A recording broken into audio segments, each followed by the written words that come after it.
Welcome back, guys. I'm Zell, and today we're talking about the CRKT Homefront.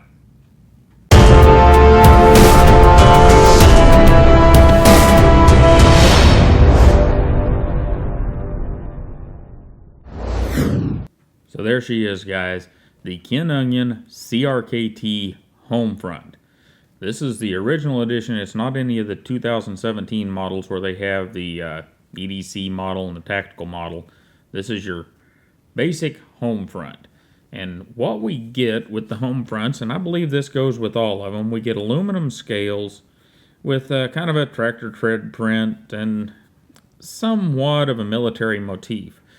You know, you have on the back side here what they call your tank treads and your bayonet lug flipper.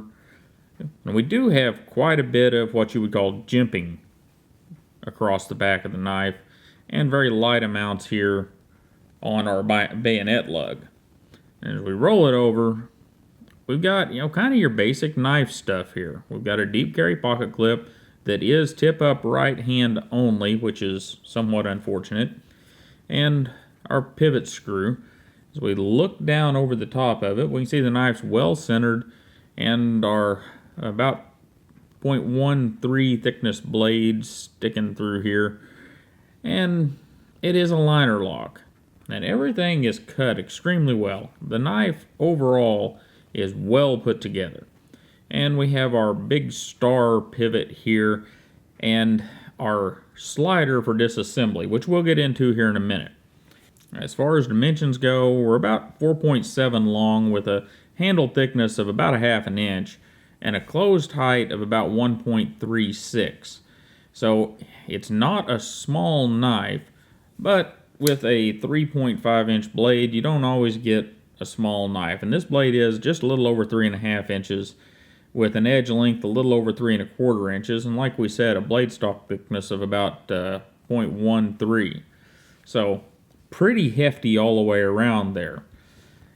And speaking of hefty, it is kind of hefty. It weighs in at about 4 3/4 ounces, or 134.7 grams. So it's not a lightweight.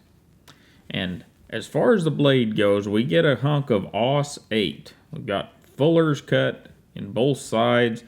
Nice swedging done. I mean, this is Ken Onion classic here. There's shouldn't be anything too big a surprise. It's hollow ground. Got a big old belly here. And my only complaints with this knife is this big belly creates not really a recurve, but the blade comes back up as we move back.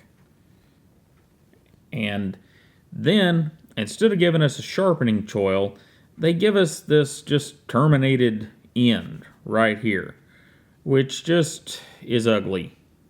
I don't like that at all. It's one thing to see it in like we've got a buck 110 here. The buck 110 is done somewhat similarly, but get a close look at the buck 110. See where that blade grind ends, right here at the ricasso. You can, if you choose, still sharpen that, because we've got a very sharp ricasso. It's not soft. Now, let's go to the Homefront. Whenever we look at the Homefront, we have a very soft ricasso. See how, look at it right there from the bottom of the knife. In fact, this is a great knife to look at this on. See that triangle right there? That is where the ricasso widens out, where it's called a plunge grind. It's where the person that was grinding the knife, or the machine that was grinding the knife, started the grind and pushed in. And you always come up with a little bit of this. It's generally taken care of with a sharpening choil, or it's taken care of by having a very sharp plunge grind, the 90 degree like we saw here on the buck. Looking at the buck 110, we can see that where that other one had a big triangle there, we've got what looks like pretty close to two 90 degree angles. So you can sharpen almost all the way back to the ricasso. And I know some people don't care about that, but it's literally a waste of a 1/4 inch of blade. You could have extended this choil out, made this little choil they put back here bigger, which it's a pointless choil right now. I shouldn't even have put it in there, unless it's a blade stop, which it's not. So they could have extended that choil out and given you a forward finger choil, or they could have given you more blade. But they chose instead to have this really soft, pretty plunge grind and waste, well, closer to a 1/2 inch of your blade in total. So, you know, you guys can look at that however you want, but I don't like it. It's pretty ugly to me. And moving on along, let's get a comparison here. We've already had the Buck 110 out, so we'll set it back up. And of course our Delica. And you know, the Homefront is a medium-large knife. It's not huge. I mean, it's about the size of a 110, weighs an ounce or so less, and considerably thinner. You know, we got the Rat Model 1 here, and it's very similar in size to a Rat Model 1. And for fun, there's a Buck Marksman. And it's very much the same size as a Buck Marksman. Thickness and everything. The Buck Marksman weighs, I think, about 1/2 ounce less, but very comparable knives. Anyhow, moving on along, we'll get out our Levi's and see what our pocket clip does. And this thing hides deep. Now, I'm not a fan of this pocket clip. Ken Onion usually designs some really cool stuff, and they're usually way too swoopy and way too, I don't know, just too much for me. But whenever he hits one right, I love it. And this is a miss. This does not have any Ken Onion to it at all. It's just, it looks like they just grabbed a pocket clip out of a box somewhere in the back room and stuck it on the knife. So, love you, Ken, but the pocket clip is kind of crappy. And, you know, it works fine, works great. But I don't like the look. And it also has quite a bit of flip up here. And it's somewhat rounded on the edges. I probably wouldn't scuff up too many things. Anyhow, we're going to go to our pause and read card, and I'll be right back with you.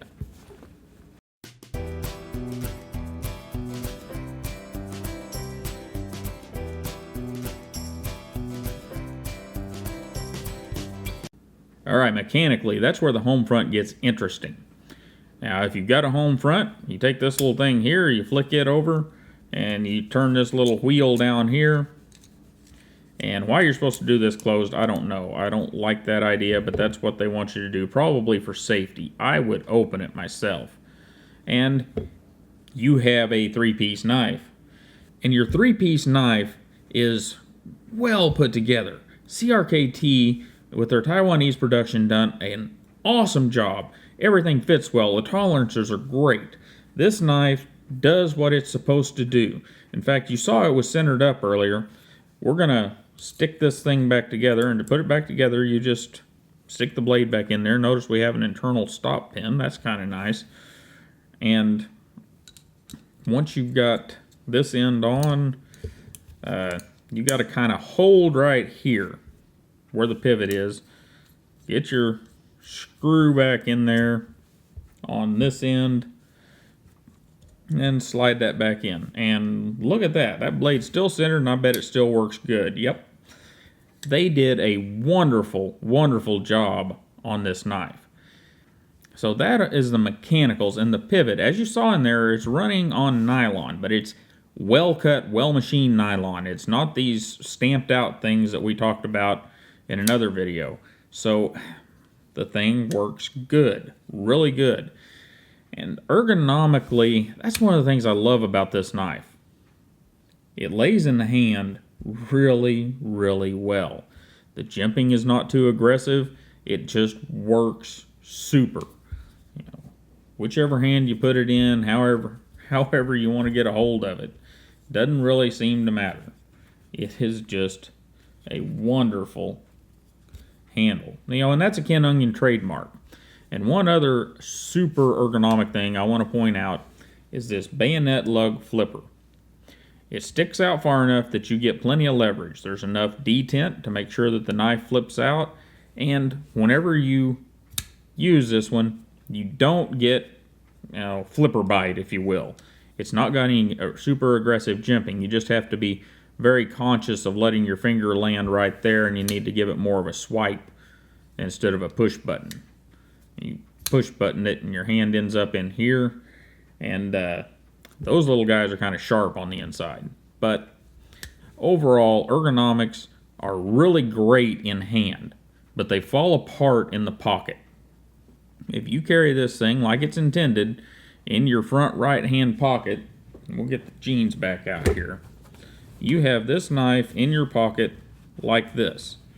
Alright, you guys can already see what the problem is, can't you? So you have the knife in the pocket, you have these little goobers here sticking out, and even though they're down just below, every time you stick your hand in your pocket, you're going to hit this set right here. And even though they're not terribly sharp, it is terribly annoying by about noon, believe me. So, not the greatest thing there. However, if you were going to back pocket it or something else, I suppose it'd be fine. So overall, with the CRKT Homefront, we've got a beautiful knife. The design really didn't hit me whenever it first came out, but I've come to really, really love the design. I'm not a huge fan of this sweep in the blade and this mess right here, but that can be fixed. I have grinders. I can fix that stuff. Anyhow, back out to the desk. Alright guys, so that was the Homefront from CRKT. And it's probably the absolute best built knife I've seen come out of CRKT in quite some time. And it really is. The machining is beautiful. Anything they've done on this knife is beautiful. The hardware is great quality.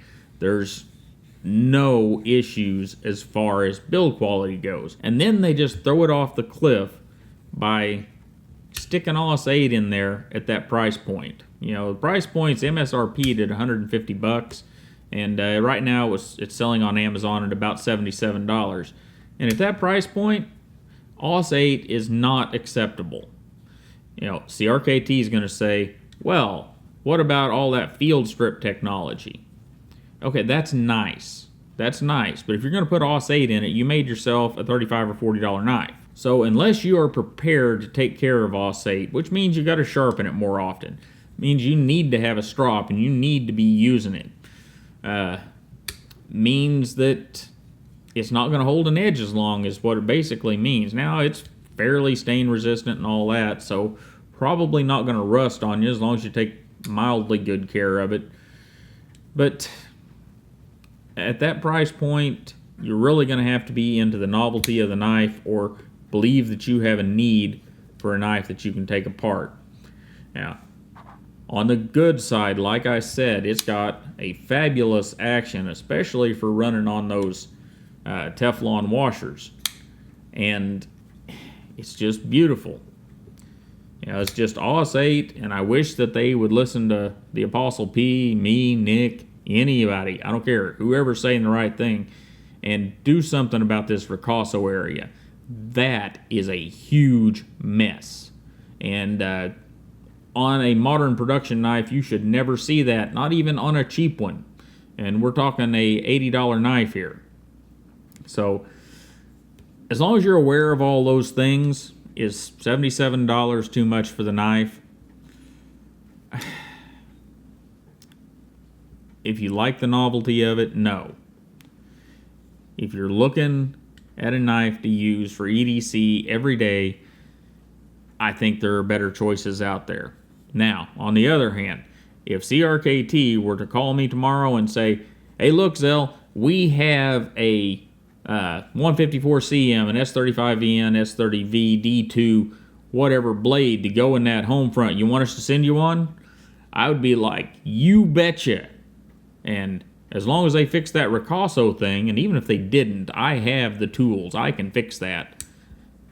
I'd be like, yeah, send it on out here. And once it got here, I would stick this knife in my pocket, and it would probably ride there a lot.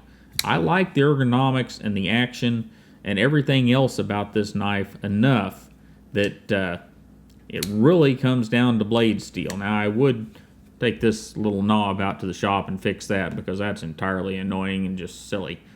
Anyhow, guys, I really appreciate you stopping by and hanging out with me for a few minutes and talking knives. Yeah, the Homefront's a cool one, boys and girls, but it's got some issues.